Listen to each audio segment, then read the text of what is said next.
Uh, I think silver is about to launch in a way that will drop jaws. I don't think this launch is the end of the bull market. I think it's just an acceleration phase. I think we've entered for silver. As you noted, there were two highs at 35. One was last October and the other one was March, just prior to that puke drop we had when we dropped 2750 in early April, trying to act like, oh, I'm part of the stock market, okay, which it isn't, okay? Gold, meanwhile, during that drop had a single percent drop. Silver had a $7.5 drop, most of that in 2.5 days, by the way. That cleansed the market, and you came back up. And when we got above 34 recently, we had, these are monthly bars here, yeah. You can see the dual highs at 35 there, that shelf there, yeah. And we got above that early in this month, and we defined about 34.90 as a breakout that would blow through the 35 level and get a triple top breakout, meaning you hit 35, back off, hit 35, and you hit 36 as a triple top breakout, right? Okay. So the price guys sort of woke up then. And for the last 4 weeks, it's been dull, dead, and firm, closing the weeks out basically at 36 or higher. See, look at that. I mean, they're selling it, but it ain't going down, okay? It's just sitting there taking it. And during this time, of course, the stock market's going up over the last 4 weeks. Silver hasn't. Who cares about silver anymore? We got the stock market. Okay. I think silver is about to launch in a way that will drop jaws. I don't think this launch is the end of the bull market. I think it's just an acceleration phase. My assessment, and this is technical, is that this acceleration phase is likely to blow through 50 very easily and maybe pause between 60 and 70. And that occurs in the next, within 2 quarters, probably even less time than that. So but between now and the end of the year, I think during that time, gold will also go up, but it won't go up as much as silver on a percent basis.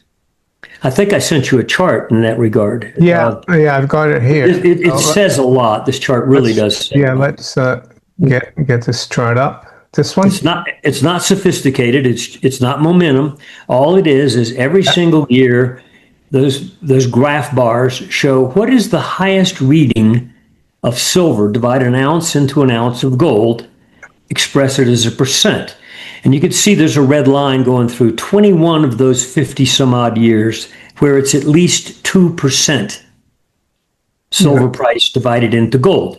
And in bull trends, like in 79 and 80, when it went up to 6.5, or in 2011, when it went up over 3, it goes even higher than the 2%. Right now, we're just above 1.1, not at the high of that. That just shows through 2024.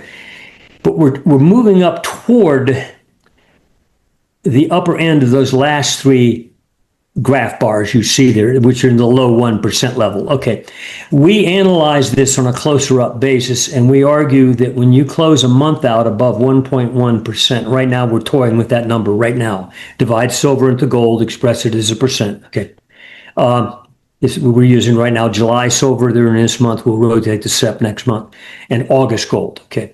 Right now, they're trading maybe even better today. I'm not sure. 1.1% area. You close a month out over that, and I think we're going to start a move that takes us up to that 2% level. And you say, well, big deal. Well, if you bought a stock at $1.10 and it went to $2, you've almost doubled your money.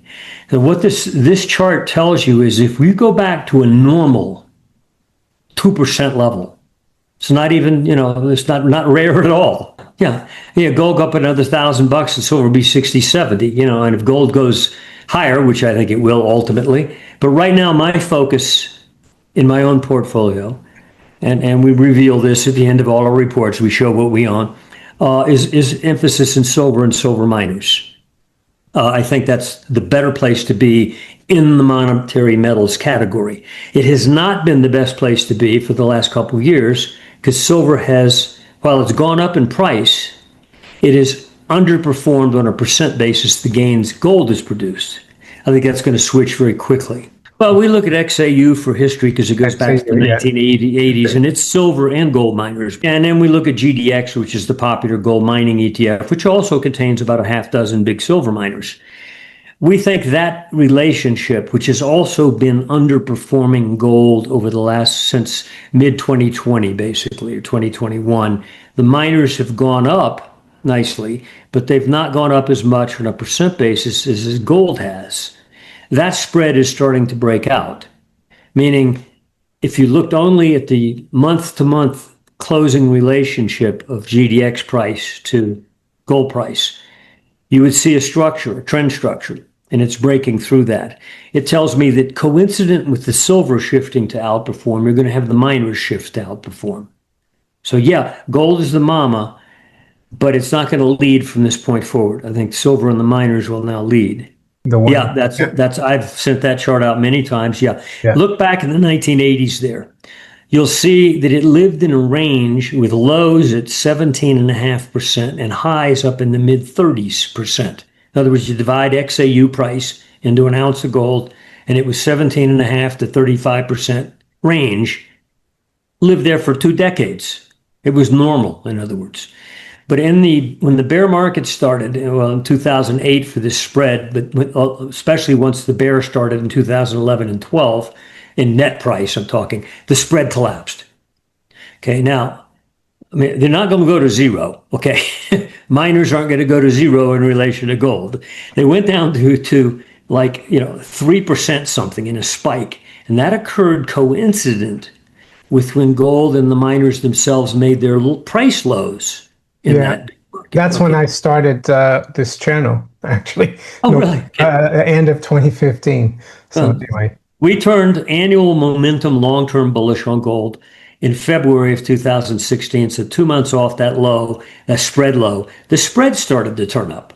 Not just the price of gold and the miners, but the performance of the miners shot up from that exhaustive low reading. And they've lived in a range now. And we're in the middle of it right now. Okay. Now, but if you'll just look at the action since that 2022 high or 2021 high, that top of the range thing, it's been a downward zigzag. Okay. So we can plot that. There's a similar pattern on GDX versus gold. This is XAU versus gold. Same story. You've pulled back into the middle of the relative performance range that's prevailed for a decade. And you're starting to uptick now. The last few months, you see those green candles are coming up out of here. Not just in price of these indexes, but in the relative performance to gold. Now, you're already crossing a line there, but when we run momentum of this, we're seeing even a more obvious breakout. But what we're arguing now is that this upturn you're seeing is highly likely to quickly get you to the top of that range, the past 10 years, meaning up around 8 to 9% zone. If you ever clear that, and we think you will, where is resistance?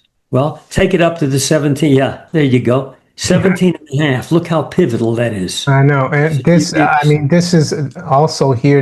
Yeah, that top of the range, you take that out, you go to the bottom of the prior range. And if that is a tripling of the recent you break 9, you break 9, you up to 8. But you're breaking out right now as far as we're concerned, and that's a secondary breakout to take out the spread high. But the point being that you come up out of this hole and up out of this, what effectively has been a par performance base for a decade, because you've been going sideways in performance to gold, oscillating, you could easily go up to that next obvious resistance, 17 and a half, not even challenge the old highs, just go there. That's a tripling in the relative value of miners versus where they've been for the last couple of years, either side of 5, 6, 7%. Yeah. 17 and a half. Is that both silver and gold miners?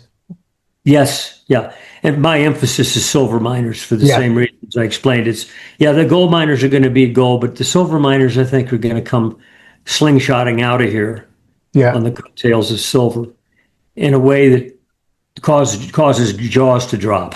Okay. Yeah. what we've done, we normally look at longer term metrics like monthly momentum, quarterly momentum to assess a long-term trend change. Okay. You don't look at stuff like weekly momentum, week to week action. But when we do turn to that shorter term metric, we see a trend structure that's been built over the last several months that is so set for a downside break, meaning when you look at the momentum chart, you can see a floor. Price has been inching up, but momentum has built this floor at a 3-week average. Silly average, but that's where it's been stopping. They've been buying it there for like a month. Now you're zooming up off that support, okay? So the weekly momentum is looking happy. It's not near its highs, by the way. Price is, weekly momentum is just up. You ever slip back below that average, and you're going to start to puke. And that's going to surprise people, because if you go make a new high, as we've done, and a week or two later, suddenly you're, back below the old high, they're going to wonder, well, hey, this rocket didn't lift off. And I suspect that's what we're going to see. And I think, by the way, that's likely to be highly coincident with one, a more obvious break in the dollar, two, the silver and the miners starting to produce, like silver suddenly going up $3 or $4 real quick. I think a lot of these things could snap basically around the same time. And I suspect we'll see that in the early part of this new quarter.